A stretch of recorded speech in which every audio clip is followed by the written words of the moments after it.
All right, Francesca, thanks so much for doing this. My first question that I had for you is tell the audience, just a little bit about yourself and how you started in the community. Yeah, so I'm Francesca. I'm the founder of Inspiring My Generation. We're a 501(c)(3 for suicide prevention. We do that through a podcast called Normalize the Conversation. Had over 200 and I think 30 episodes now with people from around the world talking about all things mental health.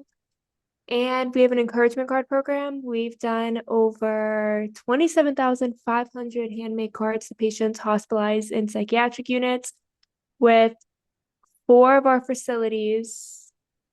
I have to count that. Three, four, either three or four facilities are in Florida. I wish I could remember on the top of my head. And then in addition to that, I write workbooks. They're actually behind me, and a children's book, hoping to develop curriculum. So I started out actually as a blog when I was 12. I was really, really struggling with these thoughts of not being good enough, not wanting to be alive anymore, feeling like I didn't belong and I didn't matter. And one day I just started writing these like quotes to help me get through the day. And I really liked them. And blogging was starting to become a thing. Not really, but WordPress had just come out. So I started a blog and started posting them, and I loved it so much. So I just kept doing it as a way to inspire myself, inspire others, hopefully start creating this conversation that I needed. I turned it into a podcast when I was 15, which wasn't really a thing yet. It was blog talk radio back then. And then I ended up in a psych unit following three suicide attempts and just wanted to be part of reducing suicides, of making sure other people didn't feel what I was feeling. Because if at 12 years old, I didn't feel like I wasn't good enough, if I didn't feel so alone, maybe I wouldn't have ended up there. So I was making cards for myself just to get through. When I got out, one day I had 100 cards in front of me, sent it to the psych unit I was in, and now we've done over 27,500 cards. So it kind of Mm. just happened out of what I needed at the time. Yeah. Do you have them with you? I can pull them out. It's actually behind here. Let's see. Give you an example. So I have, you can handle this, Yeah. right? Mm-hmm. And then it says, friend, you are so much stronger and braver than you give yourself credit for. You can and you will overcome this. Take it one day, one step, one breath at a time. You can handle this. I believe in you. Love, Francesca. So I actually work with students, giving them service hours for making these cards. We have a lot of students from Douglas, Cardinal Gibbons, Taravella, all creating cards, the local libraries, giving them service hours and a way to directly impact their community. So it's been amazing. Mm-hmm. And like, what has the response been like with like making you write these cards? Because I remember I wrote a card to my friend and I'm like, Happy holidays, I wish you the best. It means something than just like giving an actual gift. Yes, exactly. That handmade touch.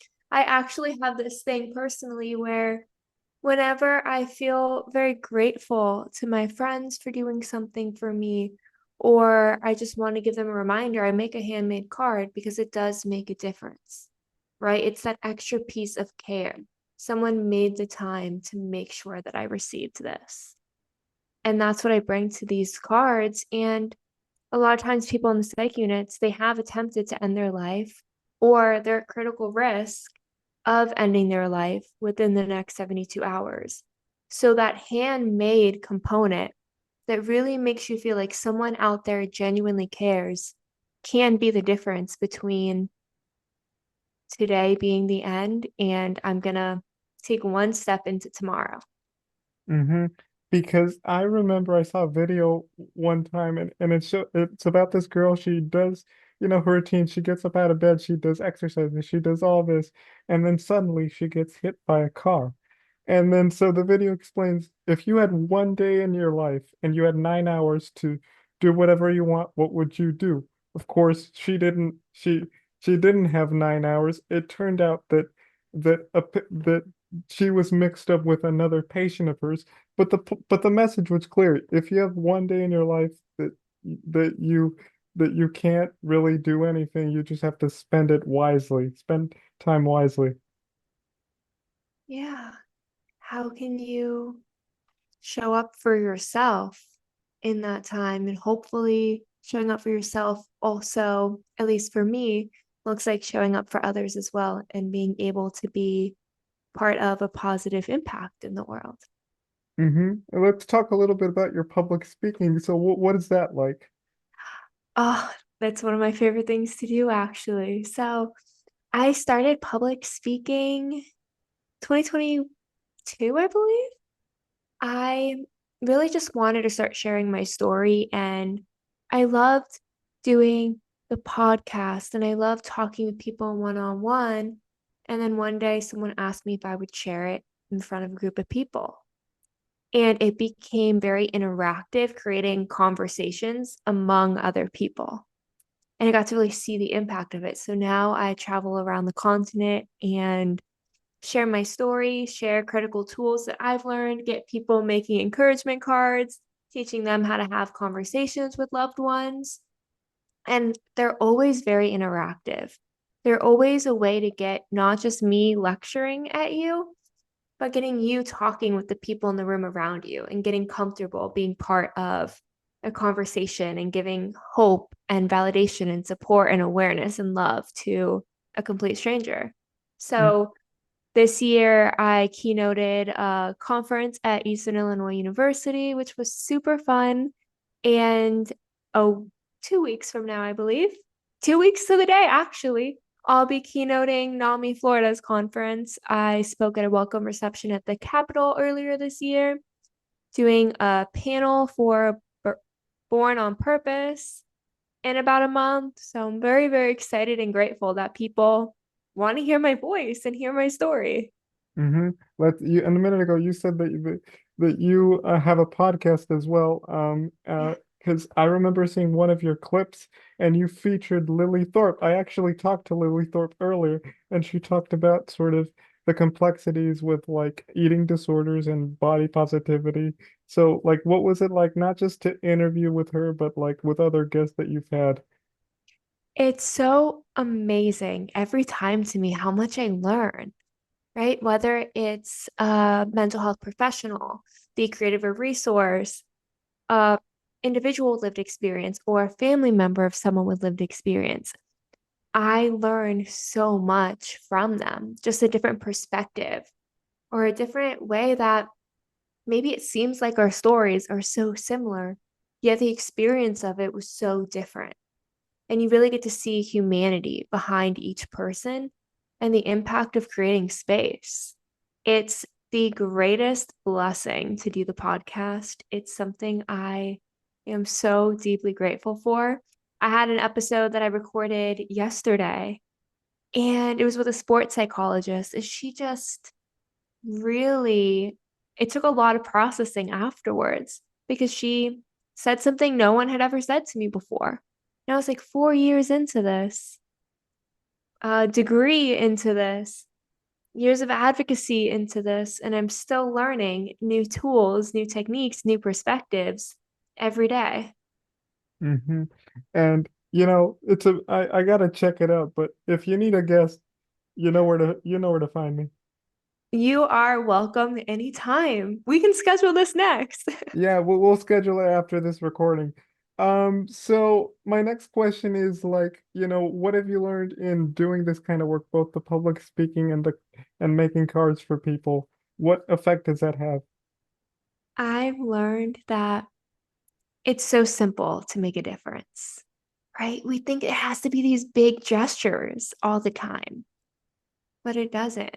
It can be as simple as asking, "How are you really?" and looking at someone, eye contact, and letting them know that you want to hear their answer. and creating space just for them to exist and be human and know that it's okay. Also, just 5 minutes writing a card for someone can make such an impact. These smallest things, in the tiniest moments, that's where you can change someone's life. You can save someone's life. Mm-hmm. And also like these daily check-ins. Earlier today, I was emailing someone, hey, just checking on you. How are you doing? You know, that kind of thing. That's amazing. And that's what we need to do, right? That's what I love that you're doing this, right? Creating that space for conversations and making sure we are checking in with people and letting them know that someone cares. The world can feel so isolating, Yes. especially as an advocate, especially in a world that has so much uncertainty and confusion. We're seeing so much changing with technology. There's just to let people know that someone out there sees them really matters. Mm-hmm. And lastly, what tips, advice would you give to those that are sort of, yeah, that kind of don't know, that are on the fence of like, that need that support, that need that care, like what you're doing with your cards? Yeah. I'd say if you need support, if you're thinking about it, ask for it. That's simple. If you're thinking about needing support, reach out and ask for it. If you're thinking about doing some kind of action, help others, do it, right? If it's a thought that's crossing your mind, go for it. Reach out for that support that you need because you deserve it. Your brain's telling you that you want help. So ask for it. And if you don't know where to ask or where to start, there's so many resources that can help you. Whether it's my nonprofit or it's Mental Health America, NAMI, American Foundation of Suicide Prevention, Born This Way, I Don't Mind. There's all of these amazing resources out there. I'm sure I missed a million of them, but someone out there will have that support that you need. There's a podcast episode somewhere, a book somewhere. There's something that can give you that little bit of support that feels right for you. And if you're interested in action, go for it. Try it out. See how good it feels to get that compassion that you need. Mm-hmm. All right.